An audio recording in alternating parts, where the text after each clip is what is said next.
Hello, you are tuned in to Self-Service Banking Asia 2020. My name is Morten Jorgensen and I will be hosting our next session. And I'm delighted to introduce our next presenter, Sharath from Cal ATM Software. Welcome, Sharath. Hello, everyone, and thank you, Morten. So I hope you all can hear me very clearly. I think it is fair to say that we live in somewhat interesting and challenging times. Challenging because of the unknowns of the COVIDs that keeps coming up every day. And interesting because I think people are adapting well by being creative and innovative to cope with the new norms of life. Talking about creativity and innovation in the ATM world, I think there are two reasons when we do that. The first one is when there is a new technology, a new device which can be produced to meet the requirements of your customers and to service them. The second scenario where we tend to be creative is when there is a challenging situation, as we are in now, to find a solution to that particular challenge. So we are going to talk about a situation very similar that the ATM industry has been facing for a while.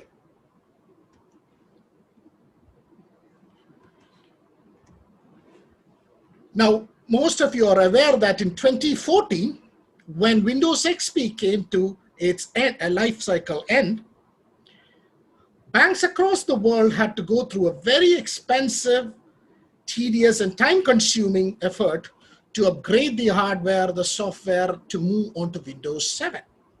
Now, many large banks completed this migration by 2018, just to realize that they have to go through the same process again by the end of 2019, as you know that Windows 7 came to its end of life cycle support in 2020. Now, is this the end of it? Are we not going to have any more operating system upgrades? Is this the last time we are going to upgrade the motherboards to move on to the new operating system? Unfortunately, the answer is no. Now, before we look forward, let's define what our problem is. The problem here is support. We do not have support.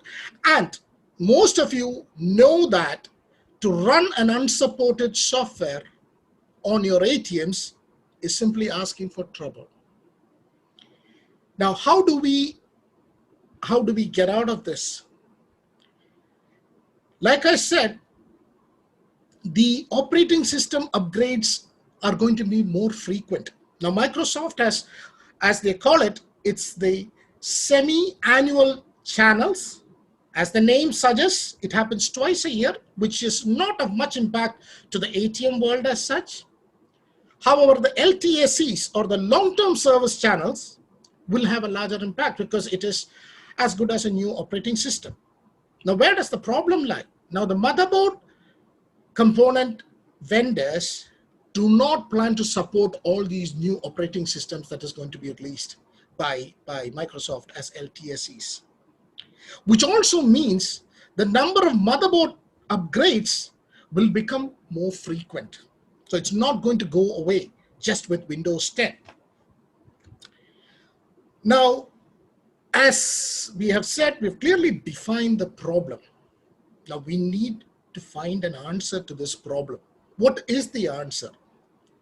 Well, in Cal, we partnered with Red Hat to create an alternative solution called the Kalignite Hypervisor. Now, you all know what a hypervisor is.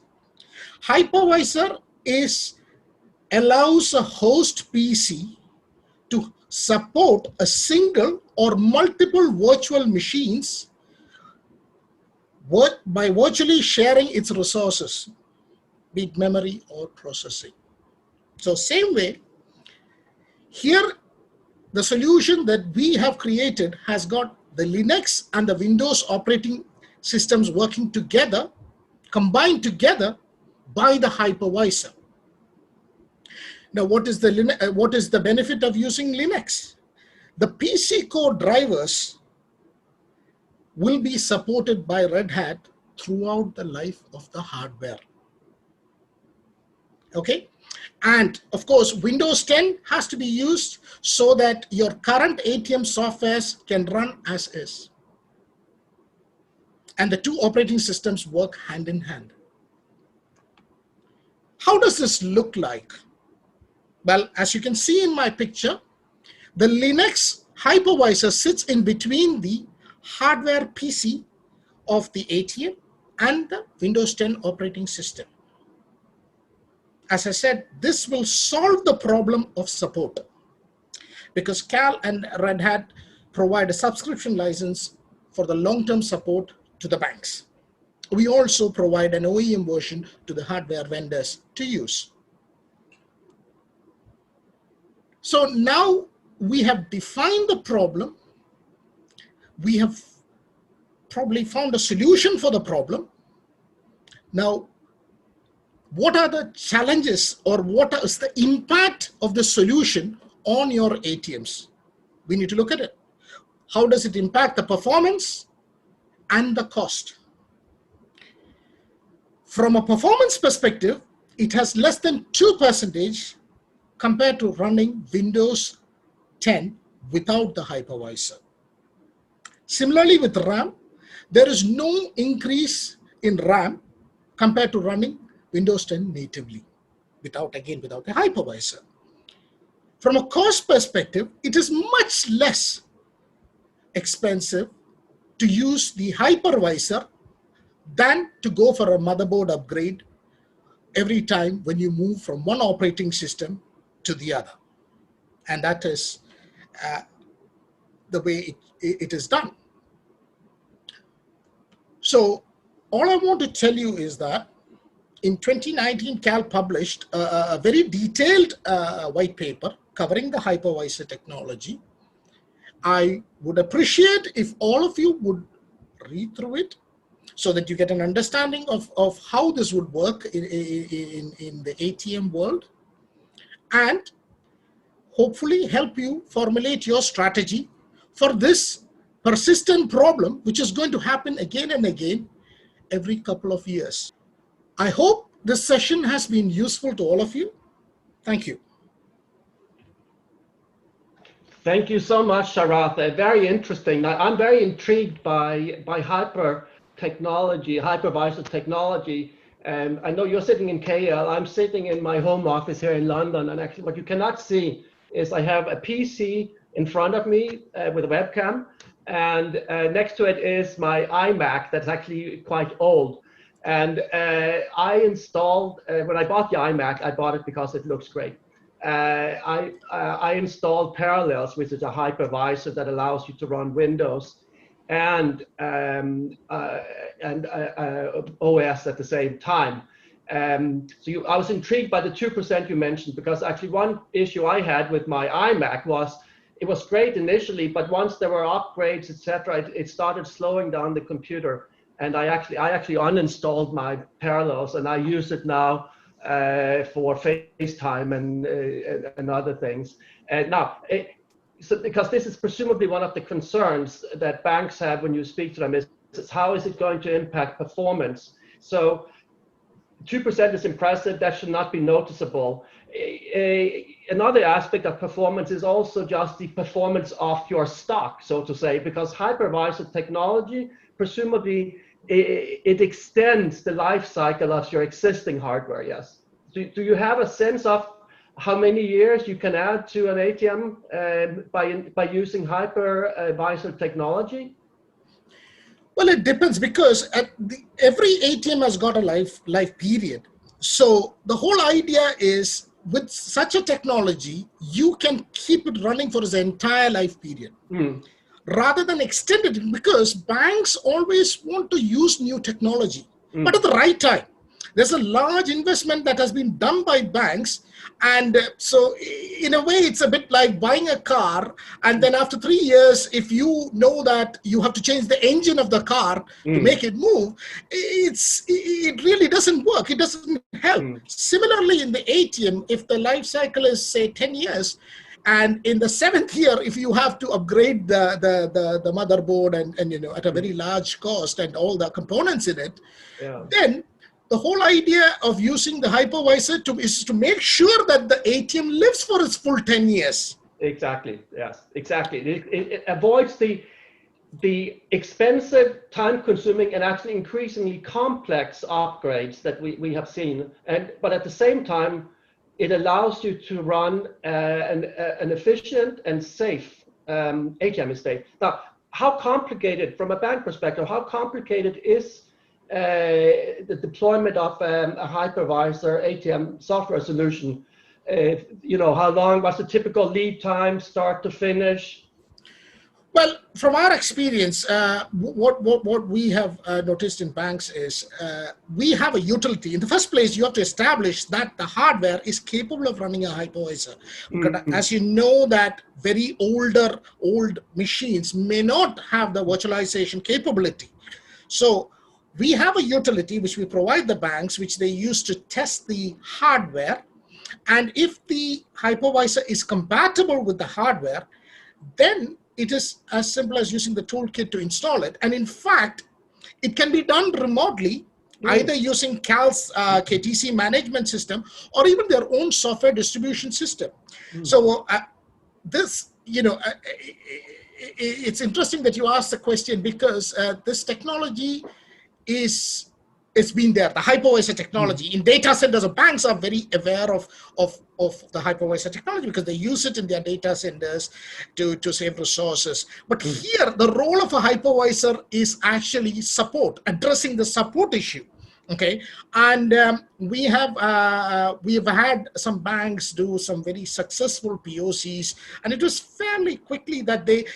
I have to mention that this not only works with the Kalignite software suite, but also with the third-party vendor applications. And that is fairly straightforward integration as far as we have seen with our customers.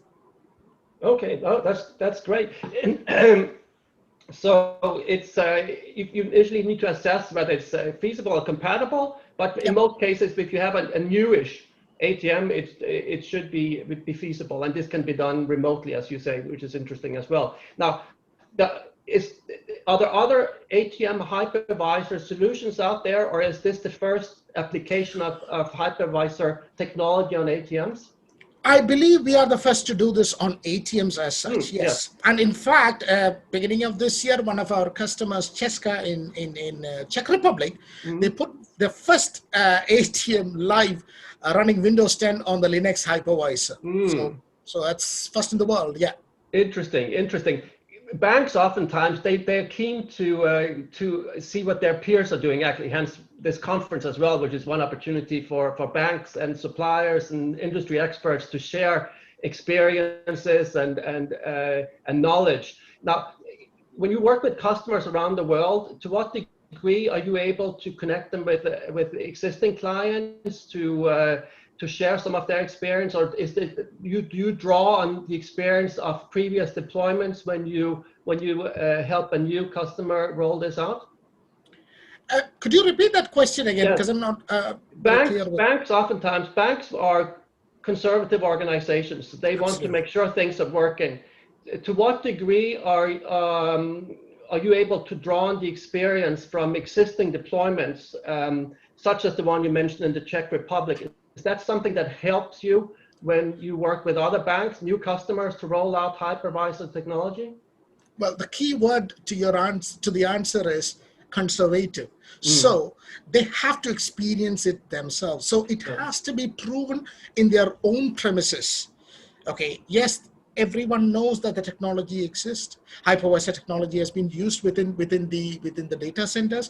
However, on the ATMs, we have to work with the banks and make sure that we do proof of concepts and testing to make sure that it fits into their current environment and to meet their requirements. Because like I said, it's not about how old the ATM is or how new the ATM is. It is whether the technology is supported by the hardware. So if virtualization is supported, then why not use it? Yeah. And then you have to try it, make sure it is working. And that is a very conservative approach, but I think that's the best approach. And that's the best thing about a financial institution, that to make sure that if you are getting into new technology, that it works the way you want it to work, rather than assume that it would work. No, exactly. It's the cautious and logical approach. Now, Sharat, is this new? Is it early days in terms of deployment, or how long have these deployments been around now? Are we talking 3-4 years or longer? It is very early at this stage. However, like I said, early is a very relative word, because time is moving, and if Microsoft is going to come out with new long-term service channels every 18 to 24 months with the blink of an eye, it wouldn't be new anymore, if you see what I mean. So this is a persistent challenge for all financial institutions. So they will adapt to it, because repeatedly going through the same painful process makes it very difficult, practically very difficult to get out of. So that's the way we see. So as I said, it's relatively new at this point of time. Yes. Relatively new. Now, banks oftentimes look across their shoulder or across the street to see what their competitors are doing at a national level. Are there regions or countries where the technology is more advanced, so to say? Like you mentioned the Czech Republic. What about Asia? Are there deployments in Asia now, and in which countries? No, we do not have any deployments in Asia as such, but there's a lot of conversation happening about the hypervisor, so that we can talk to banks and help them understand. Because like I said, 2014, 2020, you moved from XP to Windows 7, they completed one challenge and then said, oh, well, there you go, you have got to repeat the whole process again. So it requires a little bit of time and planning for some banks. And some banks already decided to do a hardware upgrade as part of their Windows 10 upgrade program. Okay, that's interesting, because my next question would be, what about banks who have already done the migration, who've already gone through the painful upgrade process? What are the benefits that hypervisor technology offers to banks that have gone through it already? There's no problem with that. If you have gone through it, that is okay. But this is not a story of today. This, like I said, the problem is not getting over once that is done. It is going to repeat again in a couple of years when the next LTSC, which is not supported by the motherboard component providers, comes in. So then again, another motherboard upgrade. So this is preparing themselves for the future. Imagine you're buying a new machine, or you're upgrading the motherboard to run Windows 10. And along with that, if you are having the hypervisor solution in there, 3 years down the line, you come with a new LTSC. I will just simply install it and keep going as if everything is fine, because the support is not taken away. It's provided by Red Hat Linux for the PC core drivers. Oh, that's very interesting, Sharat. Just a final question to round up now. And I should say, of course, that you will be available in the exhibition area and in the networking lounge, and you will have colleagues there on hand as well to explore in more details your technology solutions, Kel's technology solutions. Now, the question I wanted to round off with is, I'm listening into this presentation. I'm in a bank. I could be sitting in Malaysia. I could be sitting in Vietnam, or I could be sitting in the UK. When you have these conversations, and your colleagues from Kel have conversations with banks around the world, what are some of the key questions that banks are asking you? What are some of the hesitations or some of the critical points that they want to ensure are addressed when they are looking into using Kel's hypervisor technology? Well, it also depends on the audience. So from a business perspective, from a business team perspective, yes, it's a cost-saving exercise. Yet it has to be addressed by the IT of the bank, where they have to assess the complexity of handling multiple operating systems. How is the maintenance provided? What is the impact of that on our system, the cost, the maintenance structure, and what kind of impact it would have if they have to manage two separate operating systems within the IT infrastructure. So these are some of the things that I've come across. But like I said, once we look at and gauge the benefits and also demonstrate how it would work, then that becomes the answer to most of the questions that they raise. And like I said, Cal and Red Hat are committed to provide the maintenance and the support that is required by the financial institutions to take this smoothly forward. Thank you so much, Sharath. And on that note, we will end this presentation, but we will not end the conversation, which is just starting. So please go and find Sharath in the networking lounge or at the Cal booth in the exhibition area. Thank you again, Sharath.